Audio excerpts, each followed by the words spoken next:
इस मुल्क को गुलाम बनाने की तैयारी सदियों से है और दुनिया इस देश की सारी संपत्ति 1 से 2% लोगों के 10 लोगों के हाथ में मुट्ठी में दे देने की तैयारी है ताकि हम गुलाम मुल्क ना अपनी बात कर सके, ना मेरे पास कुछ हो। वतन के लिए मरने वाले लोगों को गुलाम बना के रखो और दुनिया की सारी संपत्ति मुट्ठी भर लोगों के हाथ में दे दो। या बीजेपी की आज नहीं, गुरु गोलवलकर के 3 पुस्तक आप उठा के पढ़ लो, सावरकर जी या ये जितने लोग थे, इन लोगों ने इस हिंदुस्तान की सियासत को कैसे बांट करके सत्ता पाना है, उसमें एक तरफ गुलामी है और दूसरी तरफ मुसलमान। मुसलमान को कंधे पर बंदूक रखो और गोली मारो जाति व्यवस्था के लिए आवाज देने वालों, जाति जनगणना के ये दुश्मन, आरक्षण के ये दुश्मन, मंडल के ये दुश्मन, बीपी सिंह की सरकार इसी ने गिराई, बुद्ध को भारत से इसी ने भगाया, अंबेडकर मनु स्मृति के सवाल पर अंबेडकर को गाली इसी ने दी। इस मुल्क के सबसे बड़ी भागीदारी, साझेदारी जिसकी है, हिस्सेदारी, उसको गुलाम बना करके आज तक 1.2% लोगों के पास 1 बीघा जमीन नहीं है।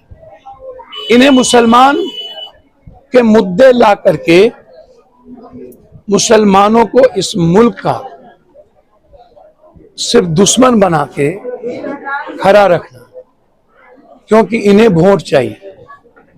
इन्हें वोट नहीं मिलेंगे इस मुल्क का, आप इसको जानिए। इन्हें वोट 90% लोग नहीं देना चाहते। आज 53% लोग वोट इनको नहीं दे रहे हैं। आप जानिए, गठबंधन की सरकार बना के ये वोट लेता है, बीजेपी को वोट नहीं मिलती है। आज अकेले बीजेपी लड़े, इसके पास हिंदू मुसलमान के बाद भी 22 और 24% से ज्यादा वोट नहीं है संविधान के लोगों के साथ। इन्होंने अमेंडमेंट जो किया, 13 साल पहले कांग्रेस जो अमेंडमेंट की थी, उसमें बीजेपी और सारे पार्टी साथ में थे। इन्होंने 2 तरह के नियम को लात मारा। एक तो बहुमत के आधार पर अमेंडमेंट लाया। जब इतने बड़े कानून बदलने की जरूरत है तो पूरी तरीके से 2/3 मेजोरिटी की जरूरत है। इन्होंने उसको दरकिनार कर दिया और बहुमत के आधार पर लाठी और अपनी ताकत के बदौलत इन्होंने 233 वक्फ के कानून के खिलाफ वोट पड़ने के बावजूद भी इन्होंने बिल पास कर दिया, जो बिल्कुल गलत, जो संविधान, यही बात न्यायालय ने कही। भैया, इंदिरा गांधी का एक जज ने सदस्यता रद्द कर दी थी, तब बीजेपी ने क्या कहा था? और जब कोर्ट ने संविधान के आर्टिकल 124 से धारा के तहत पूछा केंद्र से, तो कह दिया सुप्रीम कोर्ट के चीफ जस्टिस इस देश में गृह युद्ध कराना चाहते।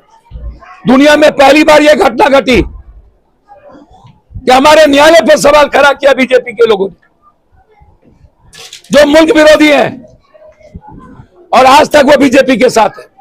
यही बात 5 जज ने कहा था, हम लोग कैद हो गए हैं, जज भी फ्रीडम नहीं है। इसीलिए यह संविधान विरोधी बिल पास हुआ है।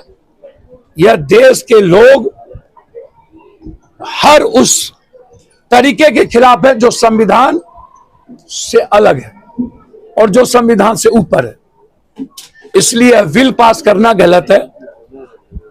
एक नया